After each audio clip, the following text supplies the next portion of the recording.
Today, a busy road connects the Gulf Coast with Masjid Suleiman, a small market town which also lies at the center of large oil fields. Since antiquity, oil and gas sputtered to the Earth's surface here.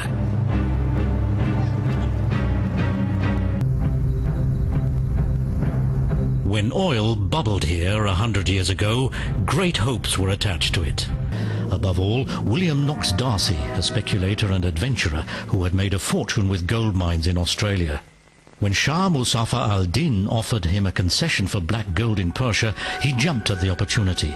The Shah was in desperate need of money, and in 1901 sold the Englishman an oil concession for £40,000. He spent huge amounts of money on his extensive luxury travels to Europe. In 1902, the traces of black gold in the Valley of Oil lured English oil investors to the remote and barren Karst mountain range. Mules and camels had to haul tools and building materials from the coast to the heart of the province Khuzestan. Blistering heat, lack of water, and the hostility of the local nomads couldn't discourage the oil pioneers. Head of the English expedition was the tough, legendary Scottish engineer George Reynolds. The first oil rigs built with primitive means only yielded disappointments. For years, no profitable oil well was struck. In 1908, crude oil was discovered in Iran.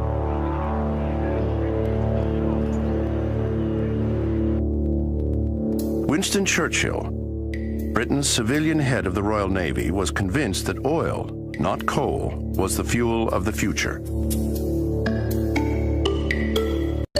In 1909, the Anglo-Persian Oil Company was formed to develop the new industry.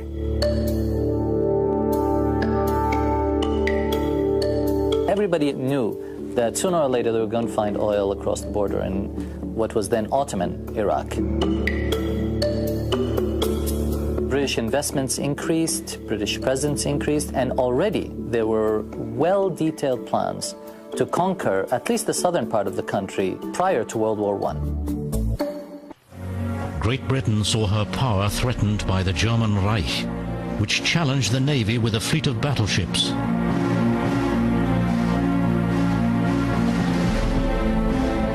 Winston Churchill, at the time First Lord of the Admiralty, pressed for the English dreadnoughts to be converted from coal to oil combustion. In future, the ships had to be faster than the Germans, which ran on coal. In Istanbul, the Germans belatedly joined the race for oil. Turkey asked the friendly German Reich for the construction of the Baghdad Railroad, so she could access her Arabian province, Mesopotamia. Later, it was to be built all the way to Basra at the Persian Gulf. In Mesopotamia, the later Iraq, one expected to find rich oil resources. The Kaiser, who had himself portrayed in an Ottoman Pasha uniform, gave top priority to the construction of the railroad. The satirical newspaper, the Lustigen Blätter, ridiculed the imperialistic project, paved the way for German cultural activities in the Orient.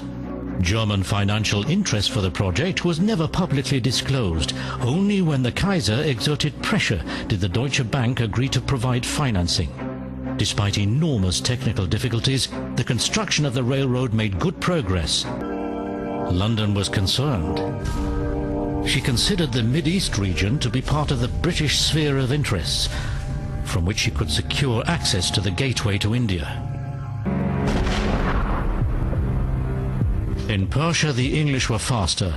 With the help of only a single pipeline, they were able to transport the oil from Masjid Suleiman to the coast. Over a stretch of 200 kilometers, the pipes had to be laid through two rocky, hilly ranges and a broad desert plain. As roads, lines and bridges were non-existent, this could almost only be achieved by sheer muscle power and with the help of thousands of horses, mules and camels. Only in the more flat terrain, tractors could be used.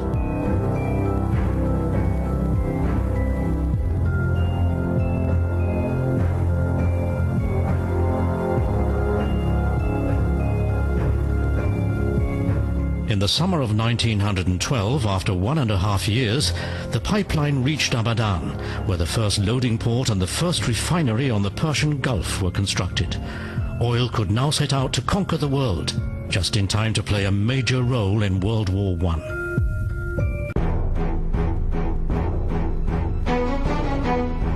On August 1st, 1914, Germany, motivated by a desire for greater power and international influence, declared war on Russia. World War I was set in motion.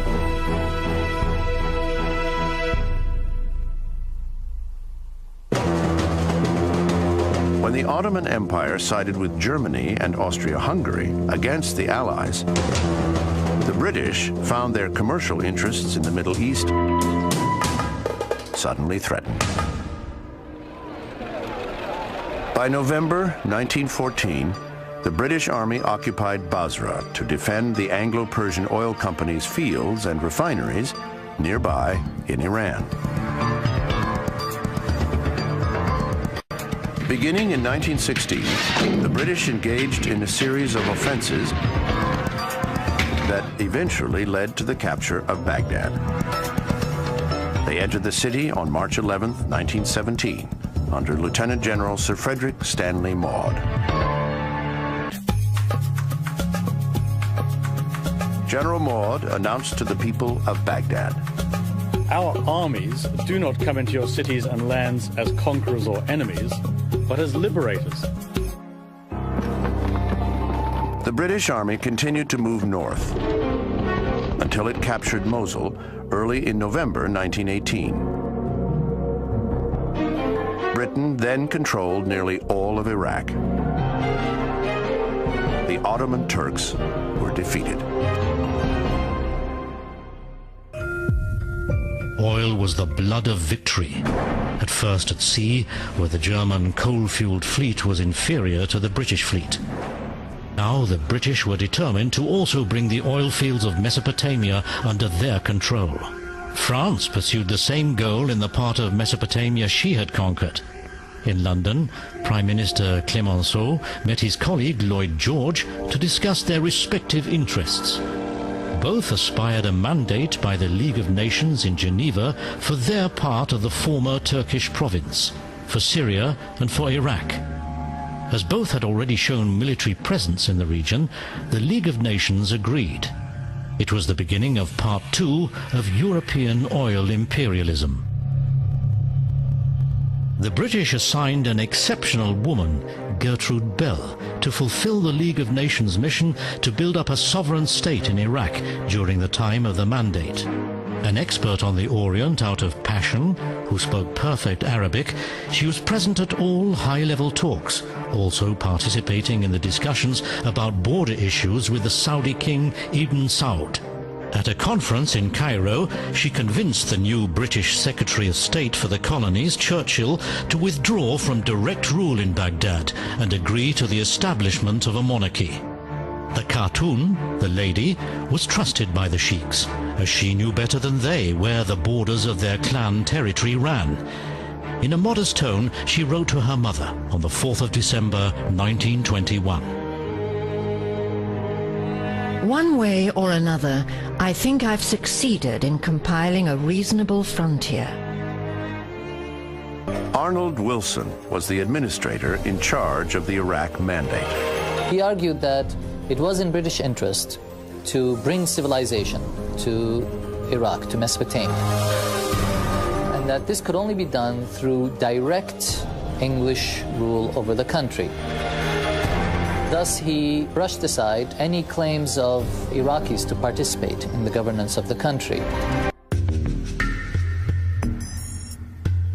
Iraqis and Arabs from other Ottoman provinces in the Middle East hoped their long-held dream of self-rule would finally come true. An Arab nationalist movement of sorts had already started before World War I.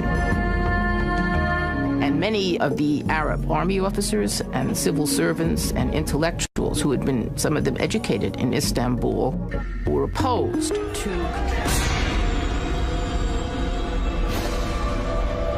Enraged at being shut out of the new government, 100,000 armed Iraqis revolted in July 1920. In the Iraqi view, of course, this is the first national rebellion against British colonialism. It took the British 3 months to crush the rebellion. By 1921, Colonial Secretary Winston Churchill was determined to end direct British rule and install a British-friendly Arab leader as King of Iraq. He invited Prince Faisal al-Hussein to become ruler of the new state, even though he was not Iraqi, but was instead a member of the Hashemites, the ruling family of Mecca. Faisal was a descendant of the Prophet, and thus he had sort of religious credentials. He had Arab nationalist credentials in the sense that he was a leader of a revolt against the Ottomans in the name of Arabism. Generally speaking, he was considered to be quite moderate and willing to accommodate British interest. In August 1921, Faisal was elected King of Iraq in a dubious referendum. The Hashemite monarchy was considered as foreign by many Iraqis. The real problem here was the monarchy was seen as sort of a tool of the British. The Anglo-Persian Oil Company, which since 1914 also had a holding in the Turkish Oil Company, was now in charge. She accepted the French as the heirs to the German interest, but no American oil companies. Washington was up in arms against the British monopoly and demanded its own concession for Standard Oil as an alternative. Due to British pressure, Baghdad denied this request. Alan Dulles, the Near East representative at the State Department at the time, was a particularly persuasive advocate of an open-door policy. In the end, London yielded in favor of Standard Oil and its ruthless president Teagle. It needed American funds for the development of the Iraqi oil fields. Standard Oil took over the leadership of an American consortium, which was given a holding of almost 24%. The newly founded Iraq Oil Company was made up of 5 partners. The negotiations were only completed a few days before oil gushed out of the first oil well in Baba Gurgur near Kirkuk. The British interests in Iraq were now administered by King Faisal I, who, after his coronation, was received by King George VI in London. As a Sunni Muslim and a member of the Hashemite dynasty, which had been expelled from Saudi Arabia, Faisal was disliked by many Iraqis, especially by the Shiites. He was regarded as a minion of the English oil imperialists, who could only rule with their military assistance. Blistering heat, lack of water, and the hostility of the local nomads couldn't discourage the oil pioneers. Head of the English expedition was the tough, legendary Scottish engineer George Reynolds. The first oil rigs built with primitive means only yielded disappointments. For oil bubbled here 100 years ago, great hopes were attached to it. Above all, William Knox Darcy, a speculator and adventurer who had made a fortune with gold mines in Australia. When Shah Muzaffar al-Din offered him a concession for black gold in Persia, he jumped at the opportunity. The Shah was in desperate need of money, and in 1901 sold the Englishman an oil concession for £40,000. He spent huge amounts of money on his extensive luxury travels to Europe. In 1902, the traces of black gold in the Valley of Oil lured English oil investors to the remote and barren Karst mountain range. Mules and camels had to haul tools and building materials from the coast to the heart of the province Khuzestan. For years, no profitable oil well was struck. In 1908, crude oil was discovered in Iran.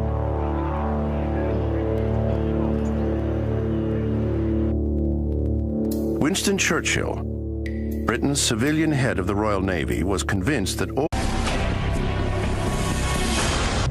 Today, a busy road connects the Gulf Coast with Masjid Suleiman, a small market town which also lies at the center of large oil fields. Since antiquity, oil and gas sputtered to the earth's surface here.